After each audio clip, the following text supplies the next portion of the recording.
But I think when it comes to two people who want things to change, who are willing to do whatever it takes and are willing to look at themselves and be open and honest, it's never too late.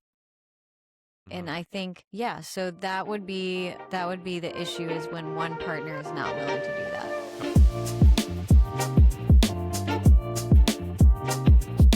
Thanks for checking out the episode this week. We're exploring a new topic today around therapy-related questions that you've gotten in actual sessions with couples. So we'll get into that in a second. We'll give Jamie a chance to introduce herself for those of you that are new to the podcast as a licensed mental health counselor. And then we'll kind of get into some, we've got a handful of quick questions that we're going to hit on for today. Hopefully it helps you. These are topics and things that have come up in sessions, and I'll be asking the questions, and then we'll have some conversation around it. So maybe to that point, why don't you just to, establish yourself to the listeners out there, what do you do, your certifications? That sort of thing. So I am a all this because you're married Pretend to me. I don't. But I'm a licensed mental health counselor, and I have been in the field for 10 years. I specialize in trauma and helping people, and naturally that brings a lot of couples. I have a passion for that. For trauma therapy. Yeah, and one of my which is a little different with couples in that I help them each work through and heal their own trauma, which essentially makes marriage counseling a lot easier and a lot more successful.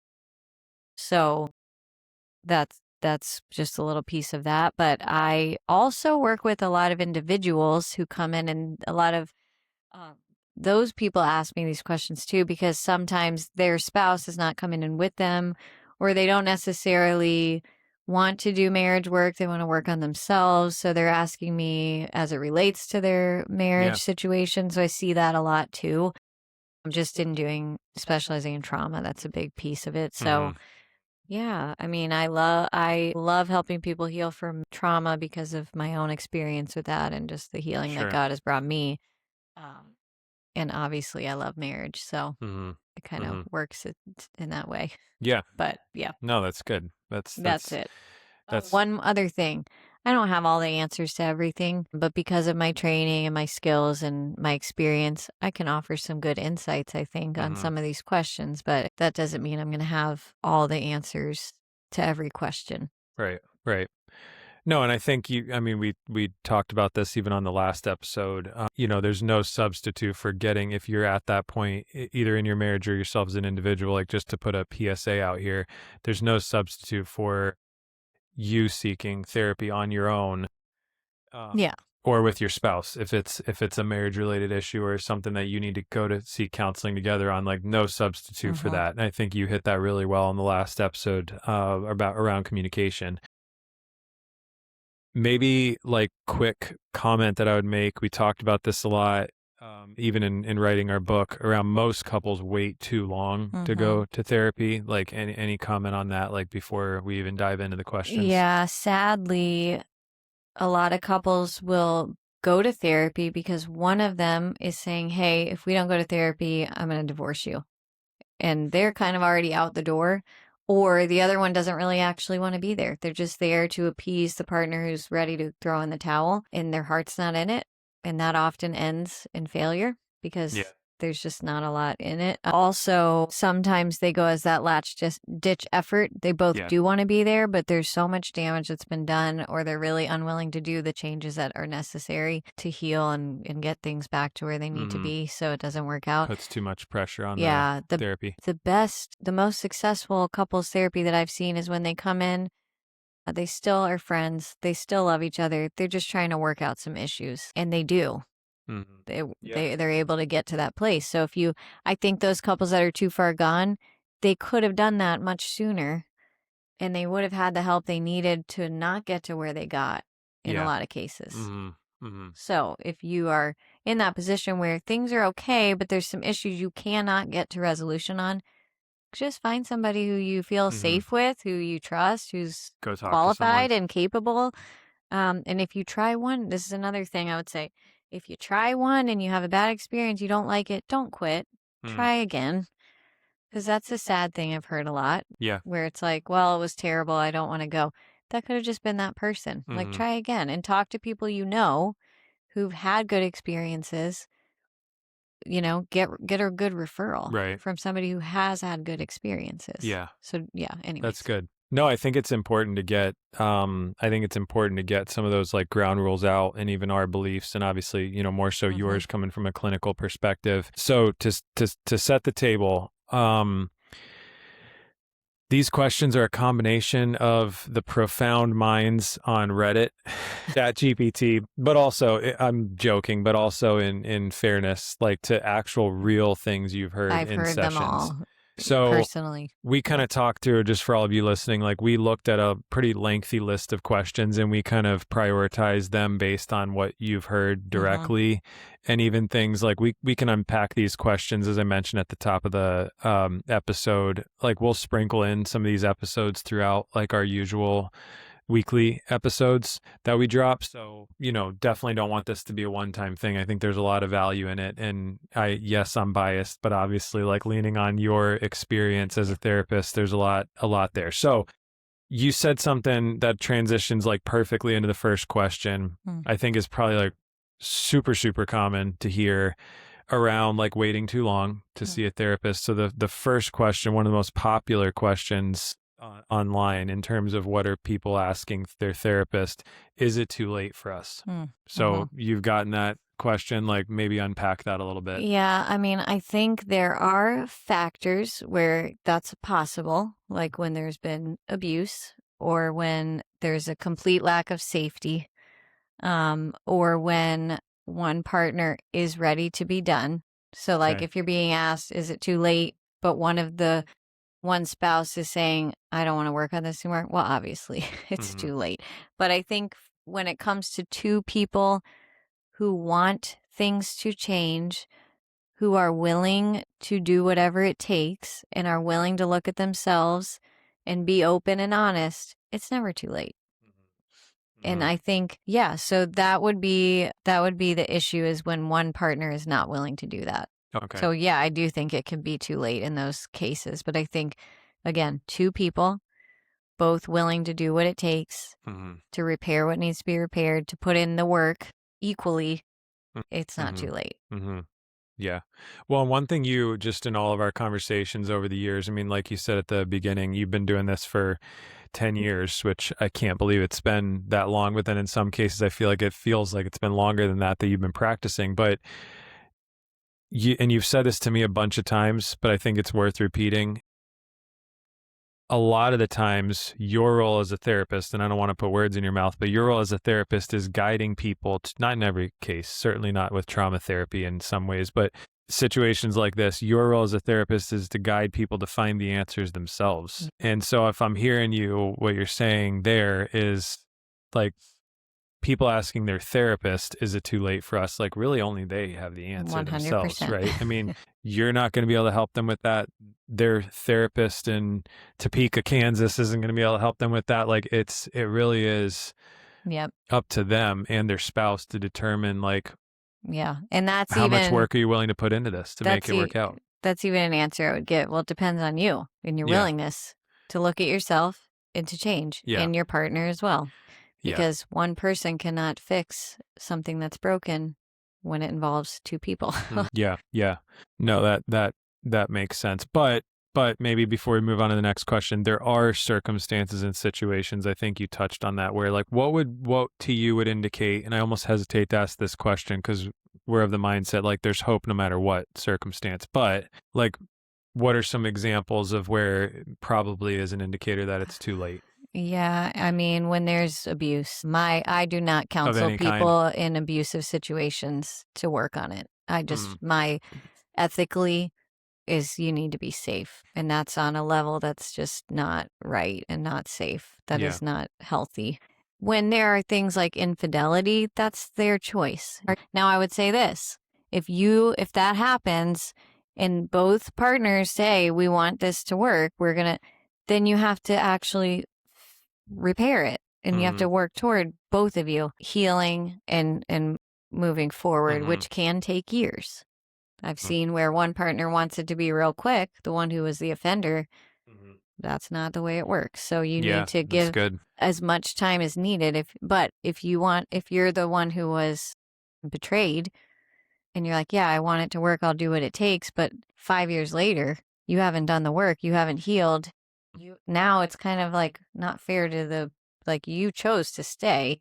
You can't penalize the Yeah, person so for it. that's not a healthy situation. So, Okay. but I think with infidelity, it's your choice. What do you want to do? Can Real it be repaired? situation It dependent. can if you're both willing again to put in the work, to do what it takes, to take accountability and change, Okay. Okay. No, that's good. Okay, so maybe to kind of take a little bit of a turn from that question, but again, keeping with the theme of like a lot of couples wait too long to go. Another common topic would be staying in love, falling out of love with someone. So is it possible? The question is it possible to fall back in love? Give me some hard questions. Yeah. That one's tough.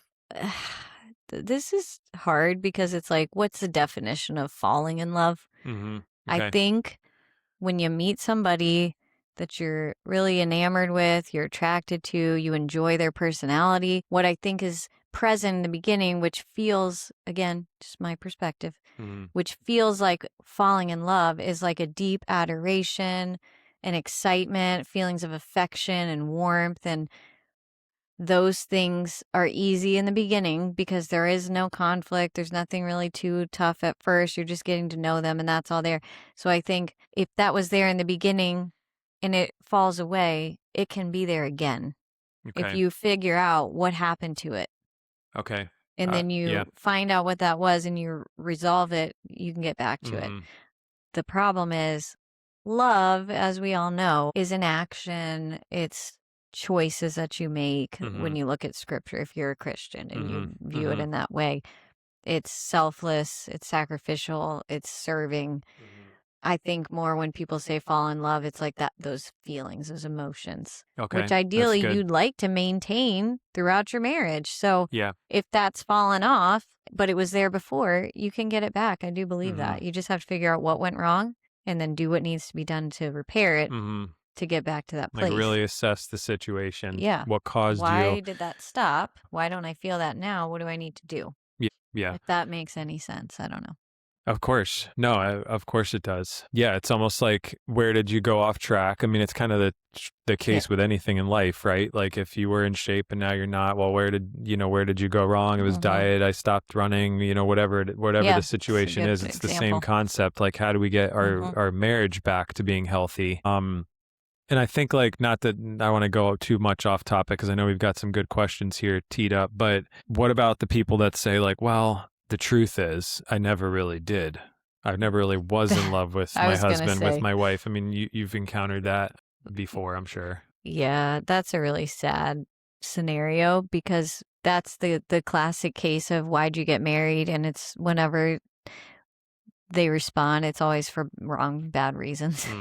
It's like my advice to my single clients, because I have a lot of them, is only get married when you are with someone that you're like, I want to be with this person forever. And then all the rest comes with it. It's just an added benefit, like having children, getting a house, going on family vacations, all those other things, or stability and connection. Don't marry the wrong person for those reasons. And if you didn't feel all those things, and again, people get I just have a different viewpoint of like, oh, it's not about how we feel. Yeah, but you should feel good about somebody you want to spend your life with. Of course. So I think that is very important, how you feel with someone. Yeah. You should be able to feel like yourself and feel connected and have those feelings of adoration and love and affection and connection that should be there with the person you marry. So I think you can certainly stay in that and continue choosing to love in action. In the hopes that the feelings come, which I think is Makes possible. sense. That can Of happen. course. I'm not going to say that's a guarantee because you never felt it. There's plenty of people you'll meet in life that you don't ever have those feelings toward. Because it's just not the way it is with that person. You know what I'm saying? Right, I do. So it's like, I don't know if you can develop that with everyone. Do I believe you can love your partner even if you don't have that? Is that sad to me? Yes.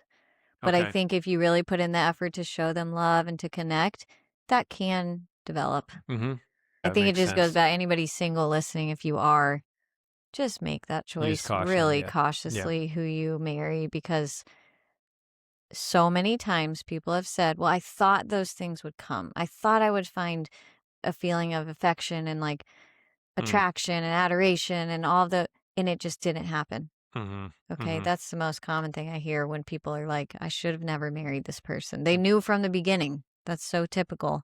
Yeah. But that's Yeah, beside yeah. the point because that's Yeah. speaking to single people. But, you know, No, I mean that's a great point. Okay, so a lot of what you deal with, obviously, and sorry to keep harping back to the beginning of the conversation that we had here today, but couples are showing up. A lot of it's conflict driven, of course. That's why I would say, without having a statistic in front of me, like that's probably why most people go to marriage counseling is because they're having a conflict. So, how do we communicate without it turning into a fight? How do we communicate without it turning into a fight? Well, I think sometimes it does need to turn into a fight, not necessarily a fight, but a conflict Mm. because there's a deep issue there. So, like, I think of unresolved conflicts where every time you go back to it, it's a fight. Mhm. That's because there's something deeper, or it's not getting resolved, or you're not respecting each other's differences. Because sometimes you have an issue that you're not going to necessarily come to an agreement on. You just have to come to a place of like, hey, we disagree and that it's okay. Hmm. I still respect you and love you.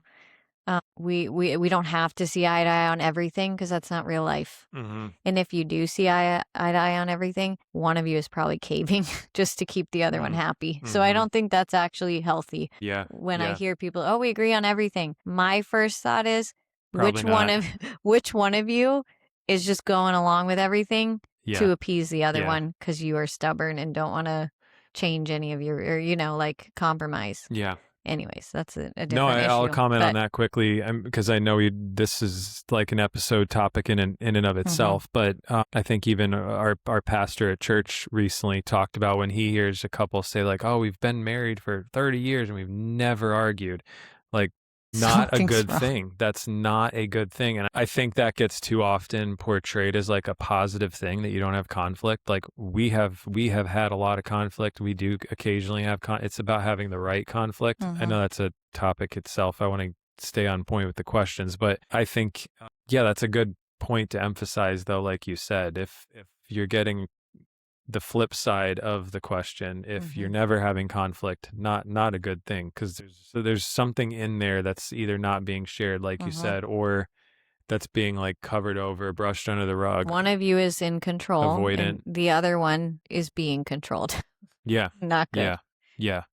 Well, and let me say this too. So when you said communicate without conflict, if every time you communicate, it turns into a conflict, that is a sign that there's a lot of issues there that Mhm. need to be resolved, or that Mhm. you have unforgiveness, Mhm. that you have bitterness, that you resent your partner for something. Mhm. Maybe there's something that maybe the thing that's within has nothing to do with what all these issues are coming up, Yeah. but it's just your demeanor toward your partner is not very kind and Mhm. warm. So when they Mhm. talk to you, It you get feels like a fight. irritated and annoyed and it turns into a fight. I've Okay. had people tell me like everything I bring up, he has to disagree with me. Okay. And it's like hurts me. And then we have a fight. So it's like Yeah. if every time I shared with you, oh, can you believe XYZ? And you were like, well, you're wrong and blah, blah, blah. I would be hurt. It'd be annoying. Mhm. Mhm. And that could be because you have unresolved issues toward me and you just don't like me right now. Mhm. I think not liking each other is a big reason why every kind of communication turns into a conflict. Yeah. So Yeah. back to the thing that matters most in anything is what's going on here? Why? Be introspective and curious about what it's about. Mm. I wonder why every time he comes to talk to me, I start getting annoyed and irritated and having mean thoughts. What is going on for me? Mhm. Explore what's happening. Well, so let me ask you on that. I'll push you a little bit on the follow-up question. So you Okay. have a couple sitting in front of you and they're saying exactly what you just said.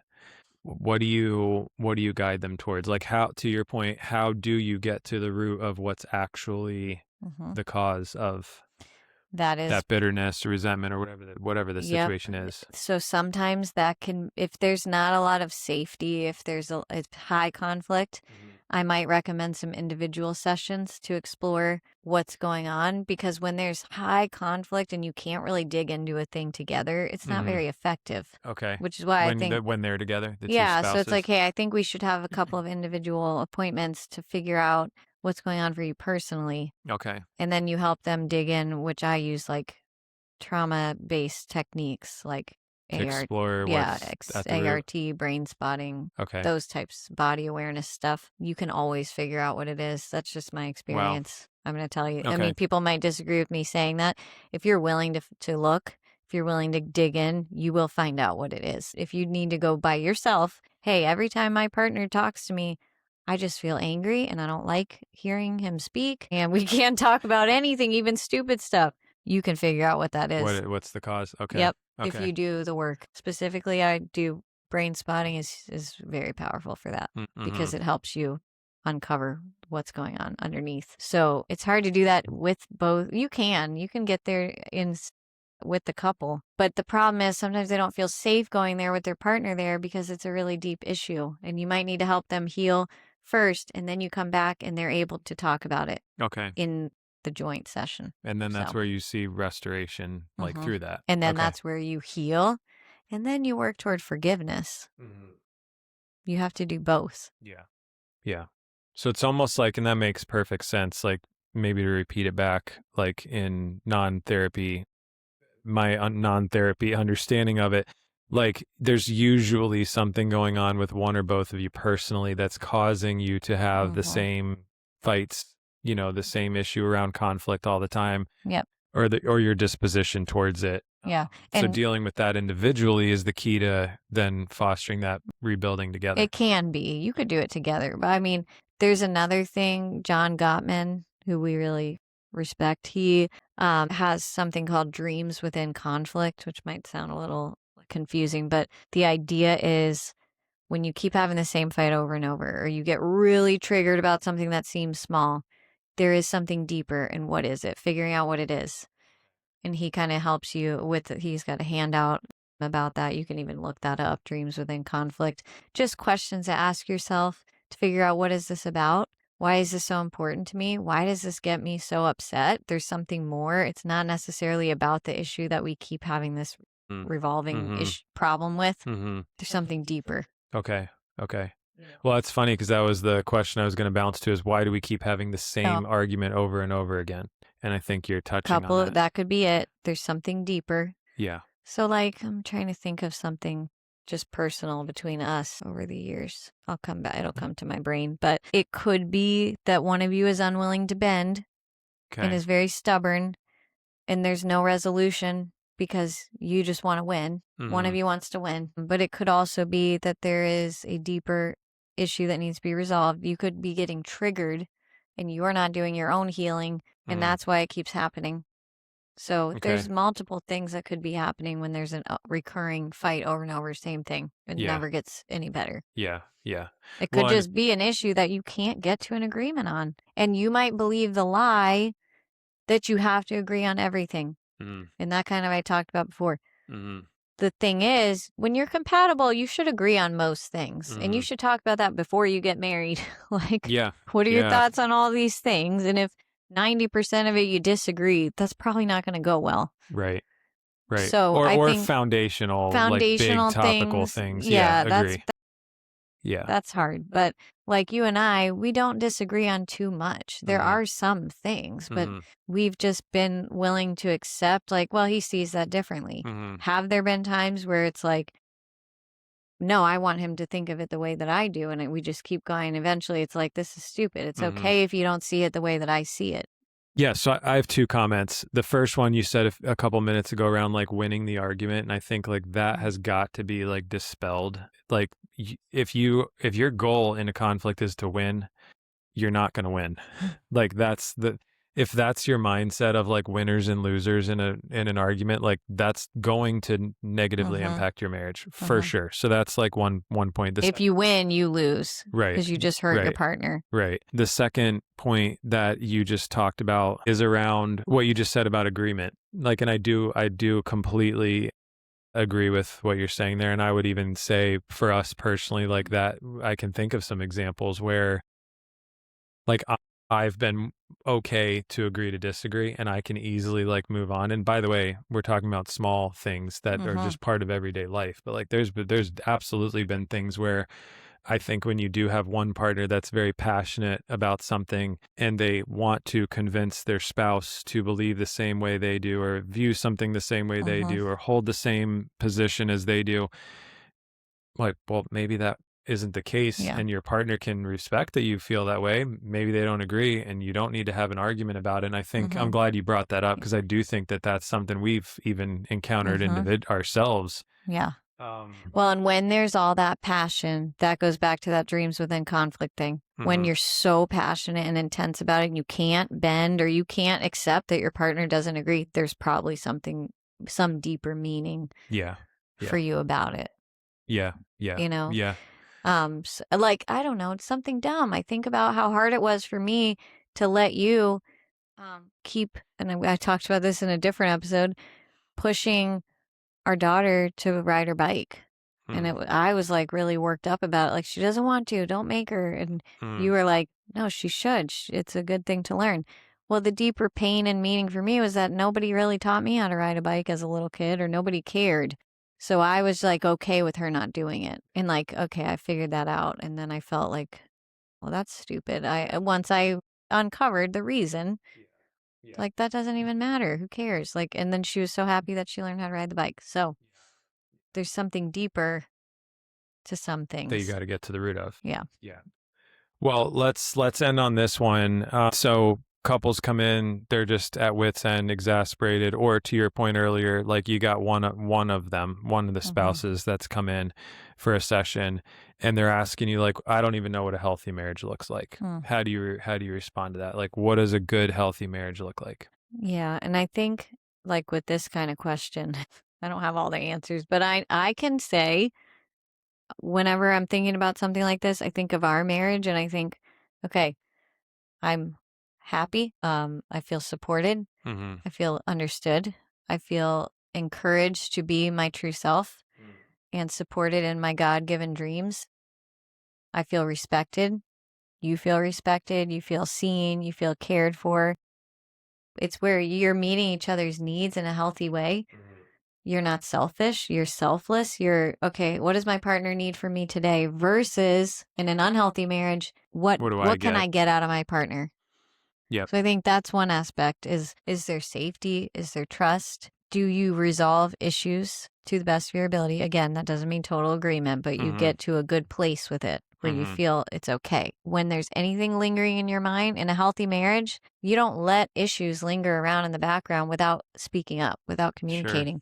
So in a healthy marriage, it's like, hey, this is going to be hard, but I'm going to bring this up because it needs to be talked about. And then you discuss it and you get through it, and there's a respect and kindness in those communications. Yeah. I think there's friendship. That healthy marriages, you're friends and you like to be together and have fun. Yeah, you have fun Yep. and you enjoy each other's company. Like, you like being with each other and you're there for each other. Yep. In the fun and also in the hard. Yeah. Like, you support each other in your challenges, like bearing one another's burdens. Right. Healthy marriages, you let your partner in on what's going on for you, even if it's uncomfortable and you don't like it. You allow them to be a part of it. No, those are just the things that come to my mind. No, that's good. You don't see each other as enemies. Right. And if you start feeling that way, you figure out, okay, you're self-aware. Healthy marriages, you have got to have two self-aware people who are willing to say, what's going on here? Yeah, that's all you have to start with, is what's going on here.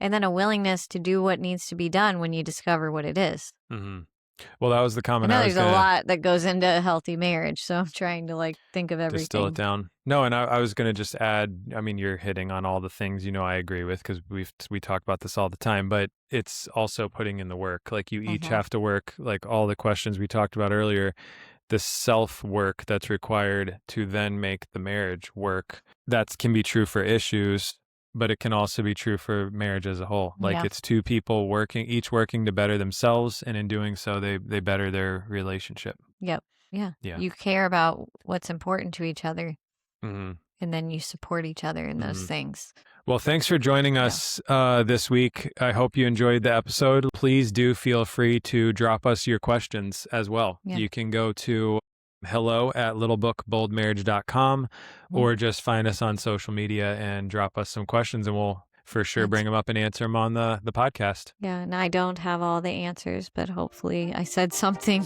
that could help someone today. That's awesome. So we covered maybe 5 or 6 of the top questions. We'll come back with more on a future episode, but have a great week.